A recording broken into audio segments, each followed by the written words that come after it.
Piero della Francesca, die Geißelung Christi.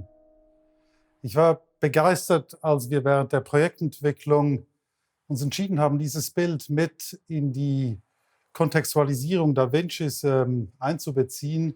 Das Bild fasziniert mich, weil es diese Spannung der Zeit einerseits in der Renaissance aufzeigt und gleichzeitig auch sehr für dieses gespannte Verhältnis vielleicht auch zur Kirche Da Vincis aufzeigt. Also wir haben einerseits diese mathematische Erfassung des Raumes durch diese Zentralperspektive, die ganz präzise berechnet wird und gleichzeitig aber trotzdem dieses nach wie vor religiöse christliche Thema, also in dem hier Jesus Christus gepeinigt wird. Gleichzeitig steht aber Jesus recht eigentlich im Hintergrund und wirkt wie Staffage oder nicht wirklich als eine der Hauptpersonen, während die drei Personen im Vordergrund eigentlich völlig unbeteiligt, was da hinten passiert, sich einer politischen Diskussion wahrscheinlich hingeben. Und trotzdem sehen wir hier oben, dass Jesus eigentlich Jesus Christus die Lichtquelle ausmacht, weil der ganze Raum sozusagen durch ihn erhellt wird, obwohl er selber gar nicht besonders erleuchtet sozusagen dasteht. Und trotzdem ist es eine Art, merkwürdig, geradezu belanglose Staffage. Alle, die herumstehen, sind nicht wirklich an der Situation beteiligt. Also das Auge springt hin und her zwischen der christlichen, der biblischen Szene und der menschlichen Kontrolle des Raumes und der Darstellung in der Perspektive.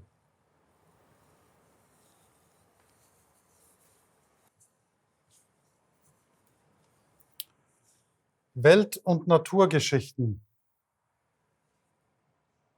Wir hatten ursprünglich hier drin vorgesehen, alle Texte und diese Fossilien, alles abzuhängen. Und als wir dann das Bäumchen eingehängt haben, haben wir gemerkt, was für eine starke poetische Kraft es hat. Und gleichzeitig zeigt das ja auch, also wenn ich von der Poesie rede, die Relevanz speziell Leonardos, aber auch in der Renaissance, dass nicht wie heute, dass wir zwischen Kunst und Naturwissenschaft so stark unterscheiden, sondern dass eigentlich alles miteinander verschmolzen ist.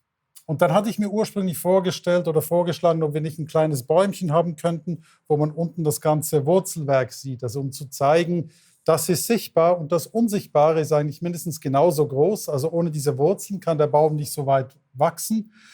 An die Wurzeln kommt man aber erst dran, wenn man versucht zu verstehen, welche Prozesse hier am Werk sind. Und kurios ist eigentlich, dass wir uns dann entschieden haben, einen Bonsai zu bringen, der eigentlich bereits einen Schritt weiter geht. Denn der Bonsai, ich kann ja eigentlich aus jedem Baum einen Bonsai machen, indem ich das Wachstum in den Wurzeln bremse und immer ganz präzise einen Topf nehme, dass die Wurzeln nicht zu groß wachsen können. Insofern haben wir hier eigentlich gar nicht die ursprünglich gedachte oder intendierte Wiedergabe, weil die Wurzeln sehr klein sind. Wir sind eigentlich bereits einen Schritt weiter. Also nach der menschlichen Beobachtung der Natur sind wir eigentlich bereits wieder bei der Domestizierung oder der menschlichen Dominanz und Kontrolle von den natürlichen Prozessen.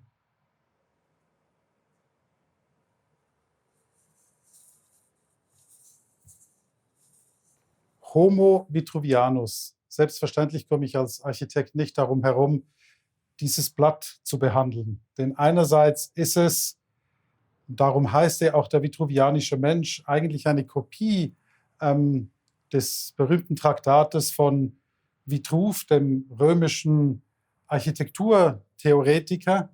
Einerseits ist es eine Kopie, gleichzeitig ist es aber auch eine Weiterentwicklung des Themas. Es geht darum, die menschlichen Proportionen, die menschlichen Größen zu verstehen, genauso wie es ja auch darum geht, die Größen und Verhältnisse in der Natur zu analysieren. Was dabei für mich am spannendsten vielleicht ist, dass es zeigt, dass wenn Leonardo auch ein Buch nimmt, was seit ca. 1500 Jahren schon existiert, dass er damit eigentlich ein Topos wieder aufgreift, der sich durch die gesamte Architekturgeschichte hindurchzieht, nämlich die Frage der idealen Proportionen und vor allem die Frage, wie weit die Architektur in den Proportionen dem menschlichen Körper entsprechen soll. Dieses Thema wurde vielleicht am bekanntesten ja auch in der Moderne wieder aufgenommen durch Le Corbusier mit seinem Modulor, wo er auch gesagt hat, wieso messen wir alles in der Architektur an abstrakten Maßen wie Zentimeter und Meter, wenn ja alles für den Menschen geschaffen ist. Also eigentlich müssen wir ja den Menschen als Maßstab nehmen und dabei sozusagen dieses System aufgebaut hat, auf den Fibonacci-Zahlen beruhend, wo also sozusagen alle Verhältnisse im goldenen Schnitt zueinander stehen. Wichtig für mich auch, weil ich versucht habe, genau davon ausgehend in der gesamten Ausstellung mit den Gläsern diese Frage des goldenen Schnitts wieder aufzugreifen und die Gläser eigentlich 4 standardisierte Breiten haben, die alle diesem Modulor entsprechen. Also ich habe sozusagen von Vitruv über Leonardos Wiedergabe des vitruvianischen Menschen durch Le Corbusier hindurch sozusagen versucht, dieses Thema auch, wenn auch abstrakt, in der Ausstellung wiederzugeben und ja, zur Anwendung zu bringen.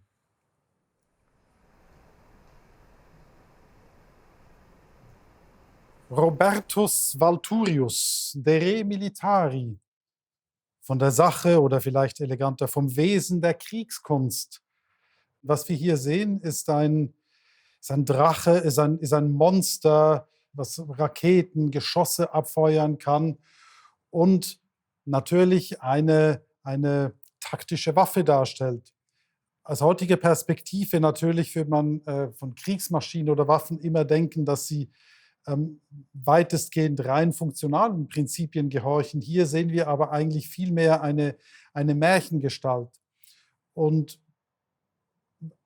warum ich genau dieses Bild jetzt herausgesucht habe, ist, dass ja einerseits die Naturwissenschaft oder die Wissenschaft und die Kunst im Treiben oder im Schaffen von Leonardo, vielleicht auch in der ganzen Renaissance, noch eine Einheit dargestellt haben. Ich sehe hier aber auch ein Bild, was eigentlich sehr theatral wirkt. Also es wirkt, als wäre auch die Kriegswissenschaft oder eben die Kriegskunst und das Theatrale auch ineinander verschmolzen gewesen. Und das fasziniert mich deswegen besonders, weil ich ganz zu Beginn unserer Zusammenarbeit bei den vielen wunderbaren Besprechungen mit dem Max-Planck-Institut gelernt habe, dass ja Leonardo die einzigen Apparaturen oder Maschinen, die er wirklich gebaut hat, ja scheinbar Bühnenmaschinen waren. Also dieses Verschmelzen der verschiedenen Bereiche stellt, glaube ich, ganz zentral den Kern des Schaffens von Leonardo dar.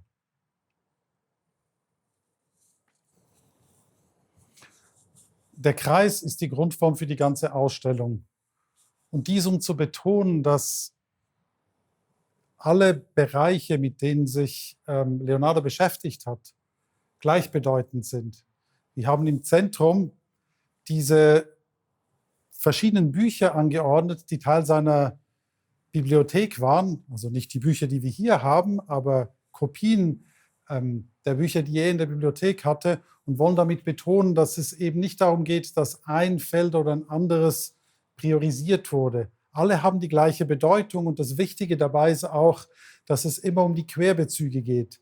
Und wir haben das in der Ausstellung zusätzlich akzentuiert, dass wenn ich auch immer mich einem Buch gewidmet habe und das Buch, die aufgeschlagene Seite gelesen habe und ich mich aufrichte, dass ich stets unzählige Querbezüge durch die ganze Ausstellung erkennen kann, durch diese spiegelnden und aber auch transparenten Scheiben, um zu zeigen, dass man immer wieder diese ganzen Querbezüge herstellen muss. Der Kreis hat natürlich aber auch ein Zentrum. Und wir haben uns gescheut, bis ganz am Ende zu definieren, was das ist, weil es natürlich eine Art Destillat gleichkommt für die ganze Ausstellung. Relativ spät haben wir uns dann entschieden, dass wir eigentlich versuchen, im Zentrum wie eine Art Inversion dieses zentralen Punkts zu schaffen. Also diese Wissensexplosion oder dieser Wirbel an Blättern, der in einem spezifischen Moment eingefroren ist, soll zeigen, wie wichtig das ist, dass man stets all die verschiedenen Gedanken, die Blätter, die eigenen Skizzen, was man liest, dass man es immer wieder völlig wild in die Luft werfen muss, um zu neuen Gedanken zu kommen.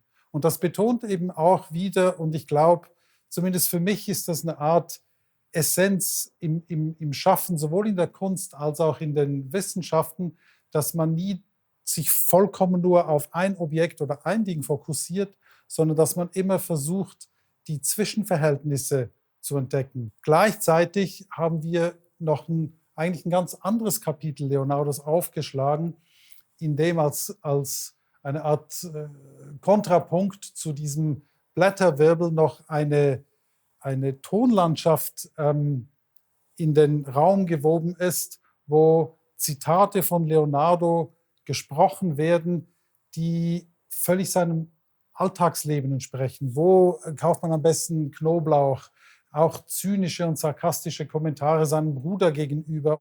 Also diese erzählerische, akustische Ebene, die man immer nur an ganz spezifischen Punkten wahrnehmen kann, wo die Stimmen, als stünden sie direkt neben einem, ins Ohr flüstern, sozusagen eine ganz andere Seite noch aufzeigen und damit eben auch betonen, wie ja Da Vinci selber sagt, sein Lehrmeister, seine Lehrmeisterin sind nicht die anderen Gelehrten, sondern ist die Erfahrung, ist das, was er selber erlebt und erfährt, und das halt eben als ganz gewöhnlicher Mensch, wie wir es alle sind. Und dabei wird er nicht müde, stets das Neue zu entdecken und stets das Bekannte wieder aufzuwirbeln, um überhaupt weiterzukommen in seinem Forschen und in seinem Denken.